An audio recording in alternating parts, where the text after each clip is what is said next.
അഫിയഷിപ്പിൻ്റെ ഇന്നത്തെ വീഡിയോയിൽ വിഷരഹിതമായ പച്ചക്കറികൾ നമ്മുടെ പറമ്പിൽ തന്നെ, നമ്മുടെ വീട്ടാവശ്യത്തിനുള്ള പച്ചക്കറികൾ നമ്മുടെ ഭവനത്തിൽ തന്നെ തൊടിയിൽ എങ്ങനെ ഉൽപ്പാദിപ്പിക്കാം, ചെറിയ രീതിയിൽ തന്നെ നമുക്ക് ഉൽപ്പാദിപ്പിച്ചെടുക്കാം എന്ന കാര്യം കാണിച്ചു തരുന്ന ഒരു വീഡിയോ ആണിത്. ഒട്ടുമിക്ക പച്ചക്കറികളും ഒന്ന് മനസ്സ് വെച്ചാൽ നമ്മുടെ വീട്ടിൽ തന്നെ ഇങ്ങനെ ഉൽപ്പാദിപ്പിച്ചെടുക്കാവുന്നതേ ഉള്ളൂ. പാവലിൻ്റെ തൈയാണ് ഇപ്രാവശ്യം പറമ്പിൽ നമ്മൾ കുറച്ച് ഭാഗത്ത് നട്ടിരിക്കുന്നത്. അപ്പം നമുക്കത് ബ്ലോക്കിൽ നിന്നും, വ്യവസായ മേള നടന്ന സ്റ്റാളിൽ നിന്നുമൊക്കെ പാവലിൻ്റെ വിത്ത് കിട്ടി. അപ്പോൾ ഇത് കോന്നി ബ്ലോക്കിലും ഉണ്ടായിരുന്നതിൻ്റെ വിത്ത് അവിടെ നിന്നും വാങ്ങി അത് നമ്മൾ നട്ട് കിളിർത്ത് ഒരു നല്ല പന്തലൊക്കെ ഇട്ട് കുറച്ച് ഭംഗിയായിട്ട് ഒക്കെ അത് ചെയ്താൽ അത് കാണുന്നതിനും മറ്റുള്ളവർക്ക് അങ്ങനെ ചെയ്യാൻ പ്രചോദനമാകുകയും ചെയ്യും.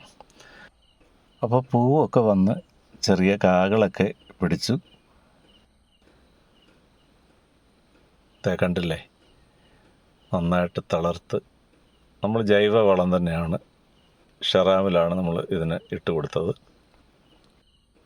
ബാംബു കോർപ്പറേഷൻ്റെ കുമ്പഴ ഓഫീസിൽ ബുക്ക് ചെയ്ത് മല്ലശ്ശേരി പൂങ്കാവിൽ നിന്ന് 3 കെട്ട് ഈറയൊക്കെ വാങ്ങി മനോഹരമായ ഒരു പന്തലൊക്കെ ഇട്ട് കണ്ടില്ലേ, അതിലേക്ക് പടർത്തി കയറ്റിയിരിക്കുകയാണ്. നമുക്കിതൊരു സന്തോഷമാണ്, മറ്റുള്ളവർക്കൊരു പ്രചോദനമാണ്. വീട്ടാവശ്യത്തിനുള്ള വിഷരഹിതമായ പച്ചക്കറി നമുക്ക് ഉൽപ്പാദിപ്പിക്കുകയും ചെയ്ത് അങ്ങനെ ആരോഗ്യമുള്ള ഒരു തലമുറയെ നമുക്ക് ഉണ്ടാക്കിയെടുക്കാൻ സാധിക്കും. ഈ പന്തലൊക്കെ ഇടാൻ സഹായിക്കാൻ എൻ്റെ സഹോദരൻ ജോണിച്ചായനും ഒപ്പമുണ്ട് കേട്ടോ. ഈ ഈറയിൽ നല്ല ഘനമുള്ളത് മാറ്റിയെടുത്ത് അതാണ് ഇതിൻ്റെ തൂണായിട്ടും ഉപയോഗിച്ചിരിക്കുന്നത്.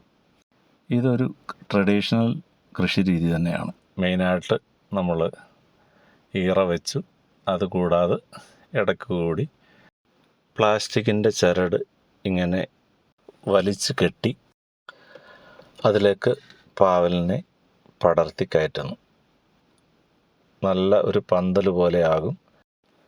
ഇത്തിരി കളയൊക്കെ പറിച്ചു കളയാനുണ്ട്. അതുപോലെ അടുത്ത വളപ്രയോഗത്തിൻ്റെ സമയമായി. അപ്പോൾ കായുണ്ടായി വരുന്നത് ഈച്ച കുത്തി നശിച്ചു പോകാതിരിക്കാനായിട്ട് പുകയില കഷായം നമ്മൾ പ്രയോഗിക്കും. അപ്പോൾ തീർച്ചയായിട്ടും നമ്മുടെയൊക്കെ ഭവനത്തിൽ ഇങ്ങനെ ചെയ്യണം. തൊടിയിൽ ഇതുപോലെ വീട്ടാവശ്യത്തിനുള്ള പച്ചക്കറി ഉണ്ടാക്കാൻ സാധിക്കും. അടുത്തൊരു വീഡിയോയുമായി വരും വരെ ബൈ.